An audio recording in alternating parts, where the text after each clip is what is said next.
Nako po, eto na. Grabe po. Miss Catriona Gray, Miss Universe. Pumalag. Pinalagan si BBM. Yun yung tanong nagtatanong. Lumabas ang tunay na tapang. Talagang nagalit daw si Catriona. At talagang sumabog daw ito. At si BBM, yung kanyang pinaparinggan, ito po yung mga sinasabi ng mga nagre-react na netizen. Sige, palagan mo si BBM.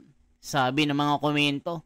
Totoo kaya ito mga kababayan na si Catriona Gray ay sumabog sa galit at ang kanyang tinutumbok ay si BBM at yung mga nadadawit sa korupsyon na ito at wala pang nananagot kahit isa at puro dilis at sapsap ang nahuhuli.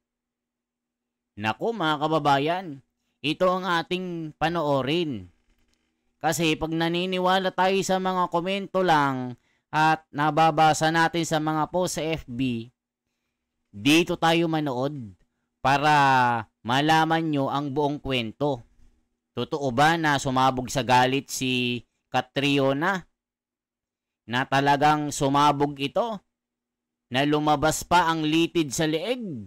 Ay panoorin natin kung talagang pinalagan si BBM. Nagtatanong May patanong. Si BBM ba talaga ang kanyang pinalagan?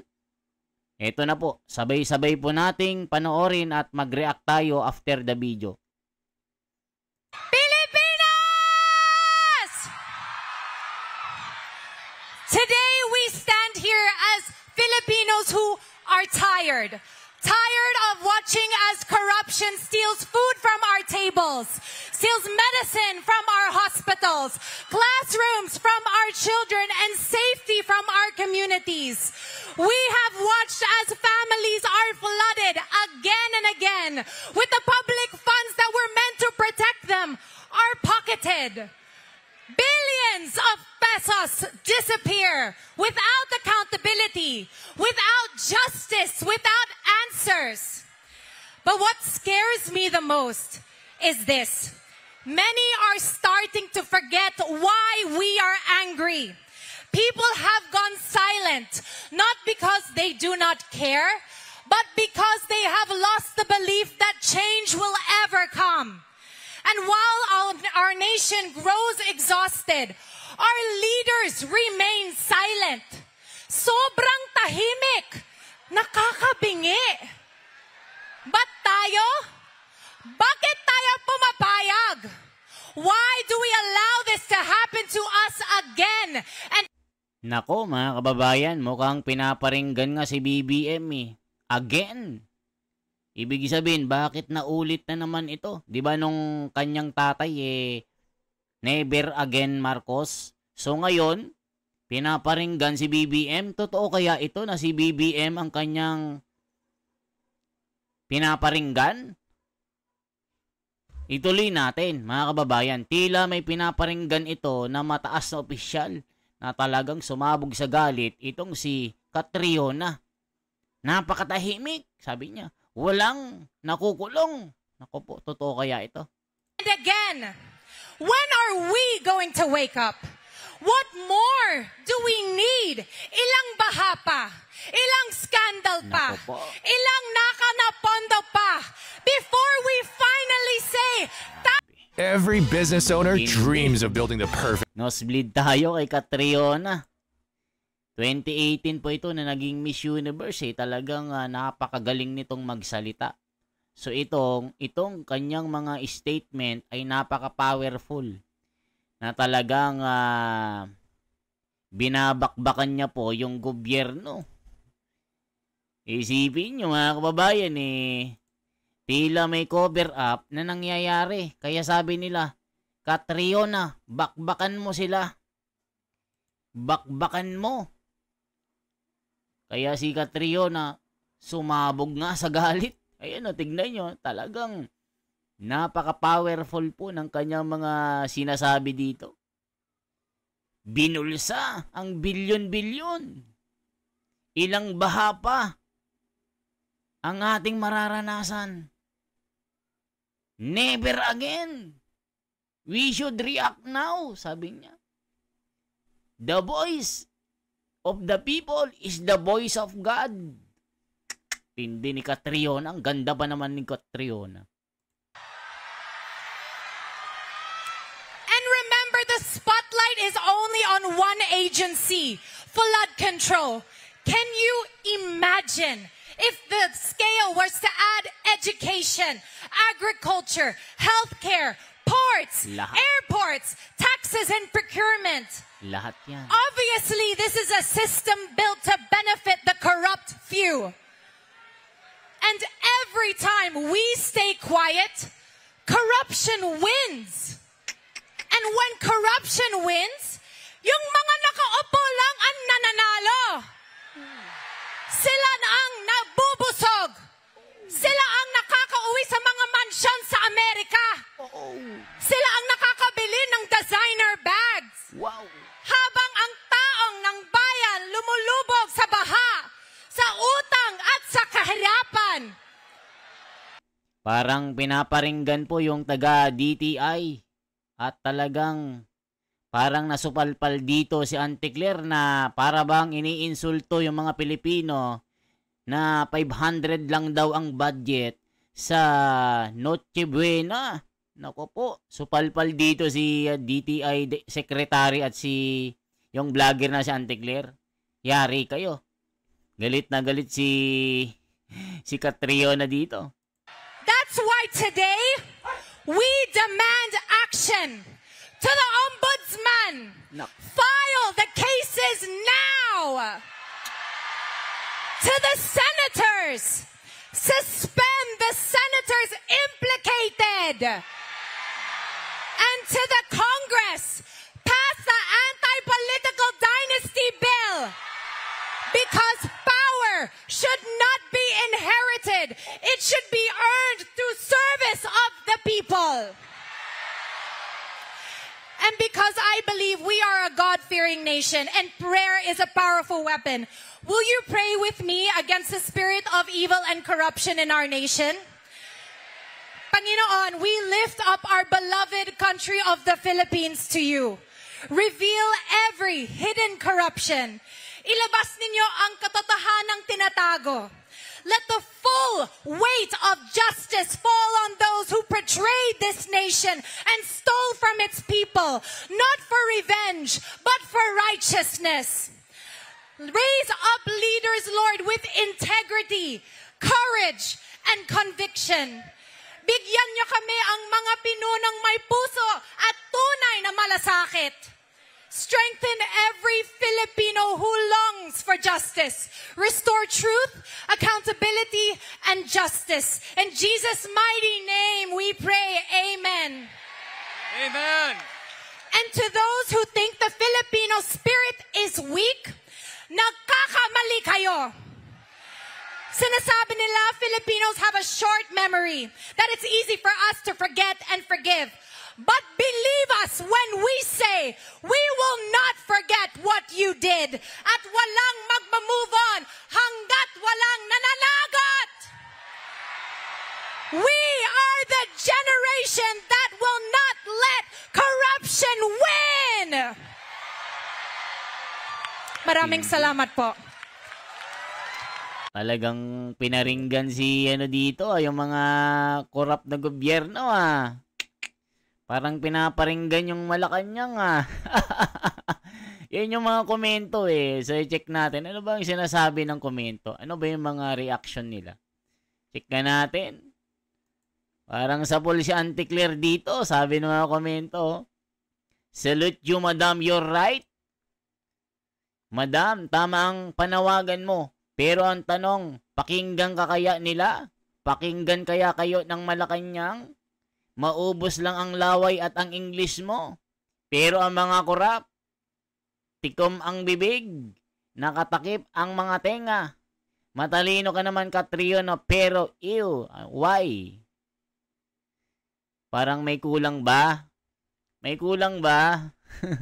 Parang nakukulangan daw dapat Nilubos-lubos mo na, Catriona.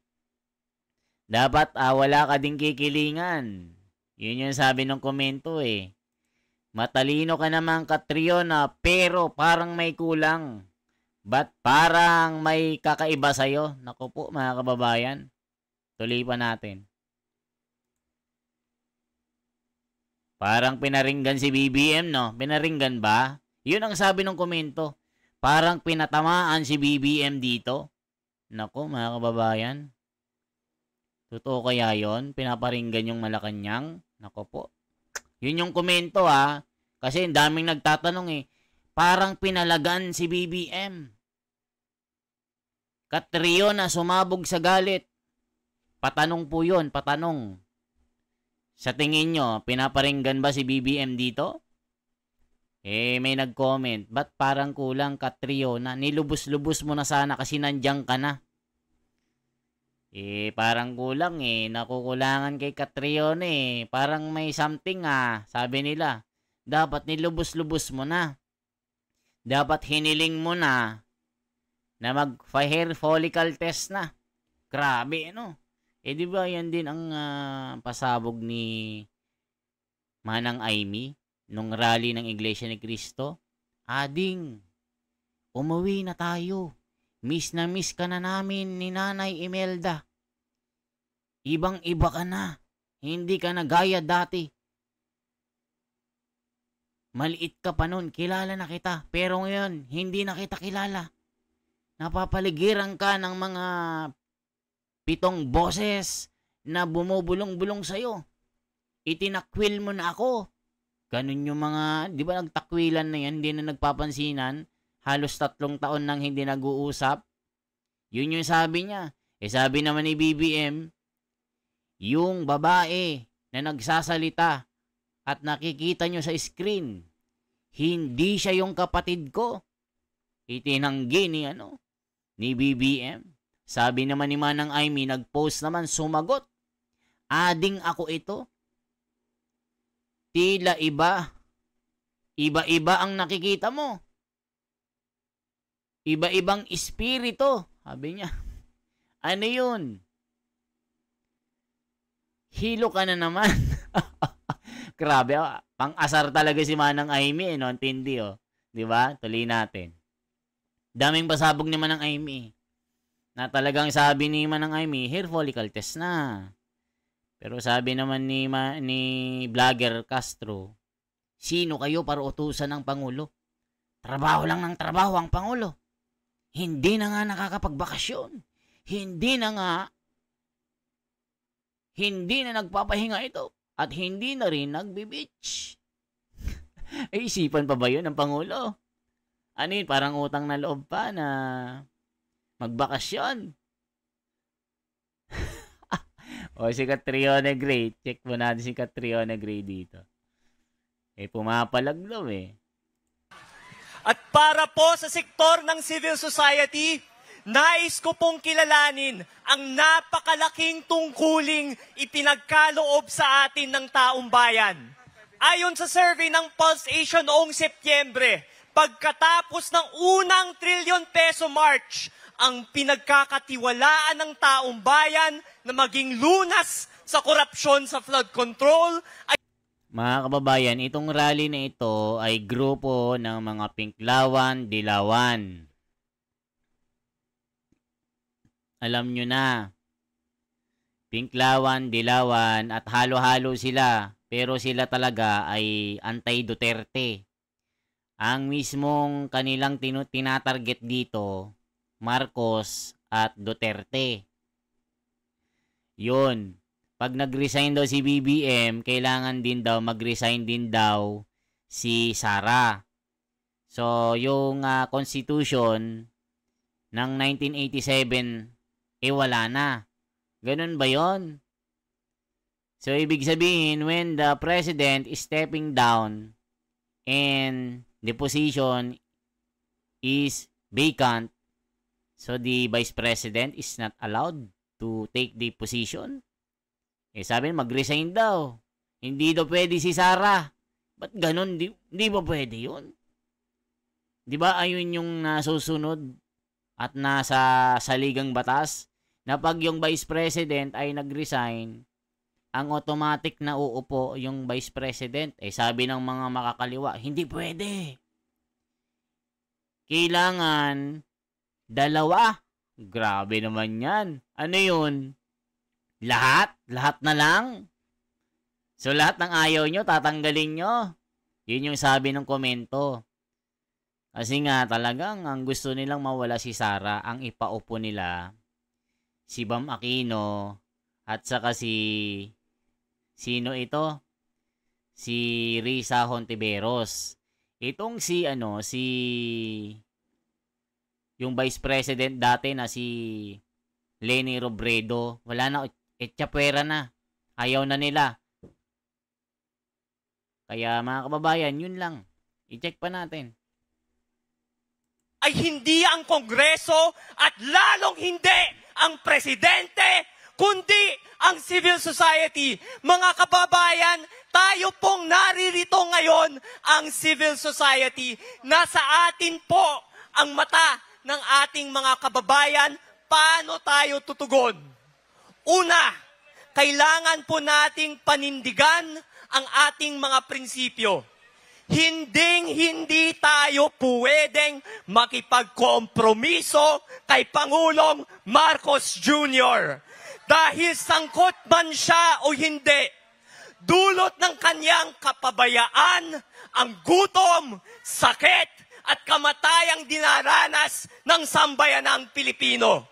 Kailangan niyang harapin ang kahihinatnan ng kanyang pagkakasala, bunga man ito ng kanyang ginawa o ng kanyang pagkukulang sa lalong madaling panahon at pati rin sa 2028. Hindi rin tayong pwedeng makipagkompromiso sa mga Duterte dahil nabuo ang modus ng malawakang korupsyon sa DPWH noong 2021 nang unang lumobo ang budget para sa flood control sa ilalim ni Rodrigo Duterte.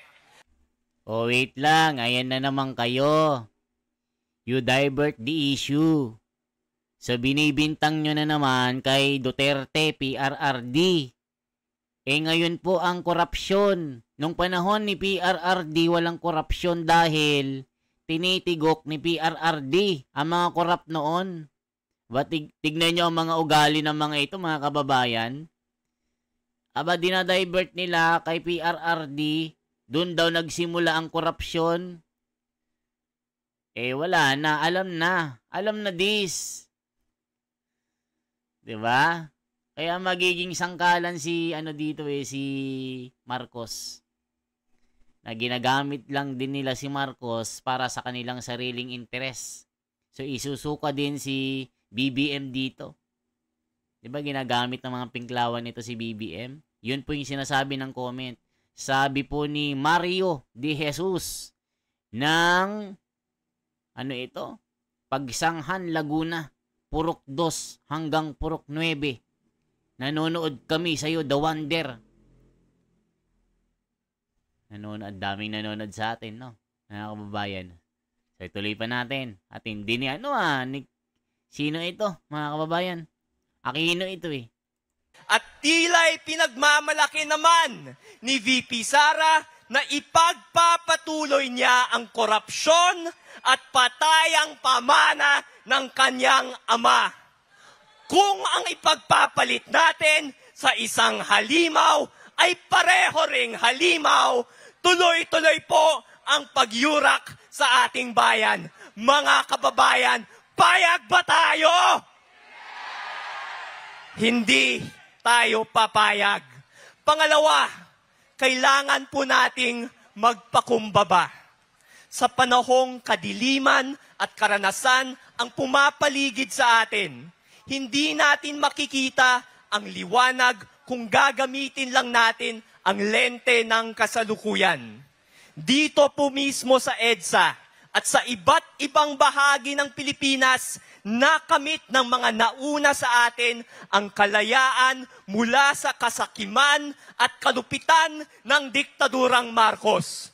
nakapaloob sa ating 1987 Constitution ang kanilang kaalaman at mithiin, kaya wag po tayong magpapadala sa mga panawagang military junta o revolutionary government na lihis sa ating saligang batas at wait lang, tignan naman natin ang mga reaction. So wala pang mga react dito. Check po natin. Tuloy-tuloy tayo. matagal nang ibinasura ng kasaysayan. Pangatlo, kailangan nating mangarap. Dahil sa ating pangangalampag, unti-unting lumalabas ang katotohanan. Kailangan nating tapusin ang ating nasimulan. Kalampagin pa natin ang gobyerno at sundan natin ang ebidensya sa patutunguhan nito kay Marcos man yan, kay Duterte o kahit sino paman. Ipanawagan natin ang pagbawi ng perang ninakaw at ang paghain ng anumang kasong nararapat ng walang sinasanto. Ayan mga kababayan, talagang ito ang kanilang plano. Kahit anong gawin nyo sa 2028, itong grupo nyo na Pinklawan, Dilawan, hindi mananalo dito kay Sara Duterte. Kasi nga po, talagang napakalakas niya. Pag nagkalye survey pa nga, puro Duterte ang gusto. Ang gusto ng taong bayan dito, maibalik ang kamay na bakal. Kasi ngayon, talagang walang disiplina, walang takot. Nakikita nyo po ang mga nangyayari sa paligid. Ang dami pong nagpupulburin mga kababayan. Maraming nagpupulburon. Walang takot. Mapatanghali, umaga, gabi. Tanghaling tapat, napakaliwanag. Kahit may CCTV, walang takot. Ano masasabi nyo dito, mga kababayan ko? Tuloy pa natin. Talagang gusto nilang pabagsakin si Sara. Dahil sa 2028, ang gusto nilang iluklok si Risa Hontiveros, si Bam Aquino. Yun yung kanilang manok. Kasabay nito, ipanalo din natin ang mga reforma para sa ating kinakalawang na sistema. Iilan lang dito ang Independent Commission Against Infrastructure Corruption, ang Freedom of Information, at ang Anti-Dynasty Law. Dahil mismo sa kapangyarihang bayang ginising ng kasakiman ng mga kongresista, lumalaki ang espasyo natin para sa pagsulong ng mga batas na ito. Malayo pa man, abot tanaw ang isang Pilipinas na sa wakas ay lalaya sa korupsyon. Napakabigat ng tungkuling ipinagkaloob sa atin. Kakayanin lang natin ito kung dala-dala natin ang lakas ng bawat isang Pilipinong nagmamahal sa kanyang kapwa. Kaya tuloy po ang laban hanggang buong bayan na ang sumisigaw na ikulong na yang mga kurakot!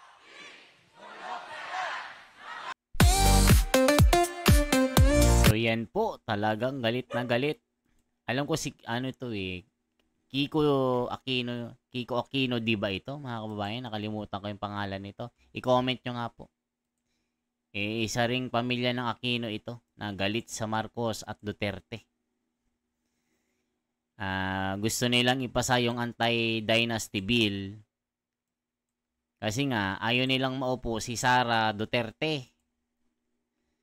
Hindi din nila binabanggit yung pagpapadala na illegal kay PRRD. Naku po mga kababayan, tuloy pa natin.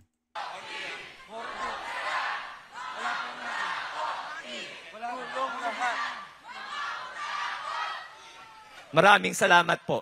Budget process is still ongoing. Ano po ang inaasahan natin? Ano po gusto mo natin mangyari sa final ng 2026 national budget? Huwag naman ninyong gawing gatasan ulit itong budget na ito. Kaya kami nanawagan na maging open ang BICAM. Walang sekretong meeting, walang sekretong deliberasyon. Dapat i-live stream ang buong BICAM process para wala nang mangyaring tulad na nangyari nung nakaraang budget cycle na nagkaroon ng mga insertion at ghost project. Alam niyo mga kababayan, tahimik din sila dito sa mga kakampi nila na puro congressman. Puro congressman po ang karamihan po na nasasangkot nga talaga dito sa malaking iskandalo ng flood control issue. Patindi po mga kababayan. Tahimik po ang mga ito. Tahimik pa sa mga nagpapahinga sa sementeryo. Mga kababayan, ang tindi nila. Sila Laila de Lima, Risa Ontiveros, sila Percy Sendanya. Lahat po sila mga tahimik. Ang binabanatan nila si Sara. Pero yung mga kongreso or congressman na dawit sa anomalya, naka-zipper ang mga bibig nila. Ang tinitira po nila, talagang Duterte. Paminsan-minsan lang nilang binabanggit itong Marcos, mga kababayan. Talagang gusto nilang mawala sa landas, mawala sa politika. Bali-balita nga po isinusulong na naman nila itong impeachment ni Sara Duterte. Panibagong impeachment complaint ang inaasikaso nila dyan sa Kongreso, mga kababayan. Kaya abangan po natin ang mga sagot ni Sara Duterte dito. Sorry, just to clarify, meron pa rin po ba mga unprogram? Yes. Nung dumaan sa House of Representatives ang budget. Okay po. So yan po yung ating reaksyon. Kayo naman po mga kababayan kung anong masasabi nyo dito. Isang like, isang share po at isang subscribe sa ating YouTube channel, The Wonders sa Philippines. At i-comment nyo rin mga kababayan kung taga saan po kayo. Okay po at re-replyan po natin yan. Salamat po ng marami.